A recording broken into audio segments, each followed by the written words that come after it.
This video is brought to you by I Survived the Coronavirus Hysteria t-shirt. Link is available in the description. This is the front of the shirt, and here's the back. I survived the coronavirus hysteria. You can support this channel by buying a shirt. Alright, let's start the briefing.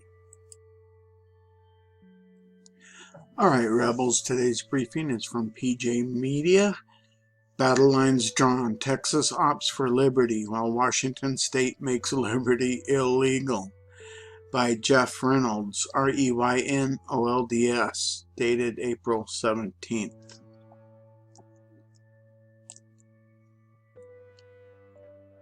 Pay attention, as today marks a pivotal point in American history as we struggle to recover from the coronavirus pandemic. Several states have banded together to oppose President Trump's framework for getting America back to work, while other states have shown a willingness to protect individual liberty and the livelihoods of Americans. No two states demonstrate this stark contrast better than Texas and Washington. On the same day, Governor Inslee, Democrat Washington, and Governor Abbott, Republican Texas, issued statements that display the fundamental question facing America. Shall the United States remain a nation founded on liberty, or shall we capriciously remove those rights as an exercise to increase the power of the state? TDS, or a genuine effort to halt COVID-19. East and West Coast states announced pacts to address the pandemic. First, let's examine Greg Abbott's statement on reopening Texas for business. And this is from Twitter. 3 executive orders released today will begin the process to open Texas. Select activities and services that pose minimal to no threat of spreading COVID-19 can reopen using a retail-to-go model, and schools will remain closed for the rest of the academic year. Within the orders, the governor's strike force to open Texas was established. This team of nationally recognized medical experts and private and public leaders will provide guidance to safely and strategically open Texas. The Lone Star State has shown that we can continue our efforts to contain COVID-19 while also adopting safe standards that will allow us to begin to open Texas and overcome this pandemic. Abbott's office issued this statement. Governor Greg Abbott today held a press conference where he issued 3 new executive orders to begin the process of reopening the state of Texas while revising hospital capacity and certain social distancing guidelines. Within the orders, select activities and services that pose minimal to no threat of spreading COVID-19 are allowed to reopen using a retail-to-go model. Certain restrictions on surgeries have been loosened, and schools will remain closed for the remainder of the 2019-2020 academic year.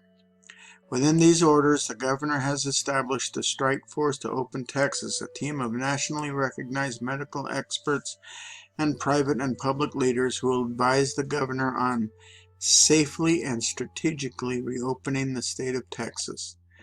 Texans are battling a colossal challenge, an invisible enemy that has tested our lives and our livelihoods. But overcoming challenges is part of who we are as Texans, said Governor Abbott. We have shown that Texas can continue our efforts to contain COVID-19 while also adopting safe standards that will allow us to begin the process of reopening Texas. The strike force to open Texas brings together nationally recognized medical experts. How long am I going to repeat this? With public and private sector leaders to achieve this mission. By coming together, we can get Texans back to work, practice safe standards that will prevent the spread of COVID-19, and we can overcome this pandemic. Abbott believes that Texans can continue safe behaviors and practices while conducting business and picking up the pieces of shattered livelihoods, returning to jobs, reopening businesses, and slowly returning to normal. This reflects a belief in the principle of self-governance upon which the founders based the Constitution. What does Jay Inslee believe? Governor Jay Inslee, at Governor Inslee. The president's statements this morning encourage illegal and dangerous acts. He is putting millions of people in danger of contracting COVID-19. His unhinged rantings and calls for people to liberate states could also lead to violence. We've seen it before. Governor Jay Inslee. Let's see, I hope someday we can look at today's meltdown as something to be pitied rather than condemned. But we don't have that luxury today. There's too much at stake. I encourage political leaders to speak out firmly against the president's calls for rebellion. Americans need to work together to protect each other. That's what is working in Washington. And it's the only way to slow the spread of this virus and get us on the road to recovery. What did Donald Trump say to foment violence? 3 things, 3 tweets. Liberate Minnesota. Liberate Michigan. Liberate Virginia and save your great Second Amendment. It is under siege. It appears Inslee doesn't share Abbott's belief in self-governance and would prefer that Washington remain unliberated. He would prefer more draconian measures to keep Washingtonians from their basic activities, even when those measures don't make sense in fighting a pandemic. Inslee followed the example of New Jersey Democrat governor by banning private construction while declaring construction on government projects essential. Inslee has also ordered a ban on fishing and hunting, closed parks to camping and hiking, and ordered boat launches closed, among many other restrictions that will have little effect on slowing the virus. He seems to think individuals can't be trusted to practice social distancing while wandering in the wilderness. Inslee stated earlier this week, along with the governors of Oregon and California, of course, that he is still months away from allowing citizens to resume their normal lives. Not weeks, months.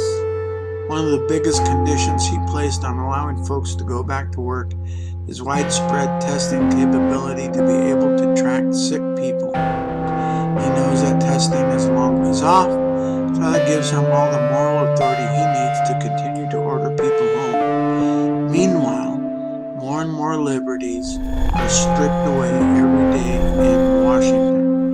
We've already begun to see the canary in the coal mine, as it were, in Michigan. Democrat Governor Gretchen Whitmer made such silly orders as banning the sale of seeds for garbage while ensuring that abortion clinics stay open as essential services. These orders have zero to do with containing a pandemic and everything to do with flexing government muscle. At their base, these orders establish the precedent for government to decide what essential means to an individual. These draconian and capricious orders have sparked massive protests. Think of these demonstrations as this generation's Rick Santelli rant that sparked the Tea Party movement. These protests will only grow.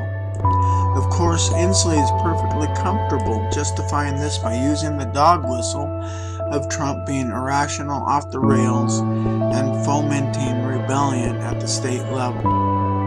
We've seen these calls for violence before, he intones. He should have an actual set of pearls to clutch as he issues these statements. Meanwhile, on the very same day that Inslee succumbed to his TDS, Greg Abbott announced his intention to start Texas on the process of reopening safely, gradually, in stages and in a way that simultaneously slows the spread of the virus and allows Texans to resume their normal lives. Which one do you think trusts the concept of self-governance more? Make no mistake, this is the battle for freedom that Ronald Reagan warned us about when he said,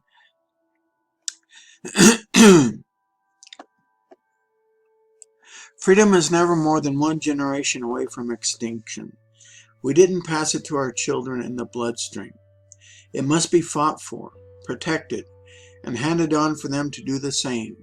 Or one day we will spend our sunset years telling our children and our children's children what it was once like in the United States where men were free." Jeff Reynolds is the author of the book Behind the Curtain, Inside the Network of Progressive Billionaires and Their Campaign to Undermine Democracy. Available now at www.whoownsthedems.com. Jeff hosts a podcast at anchor.fm/behindthecurtain. You can follow him on Twitter at ChargerJeff. Editor's note. Want to support PJ Media so we can keep telling the truth about China and the virus they unleashed on the world? Join PJ Media VIP and use the promo code Wuhan to get 25% off your VIP membership. I really enjoy the PJ Media. As Cam Edwards says, Pajama Media. If you can support them, I highly encourage you to do so. So Rebels, that's your briefing. Remember, like, share, comment, and subscribe. Go forth and speak freely.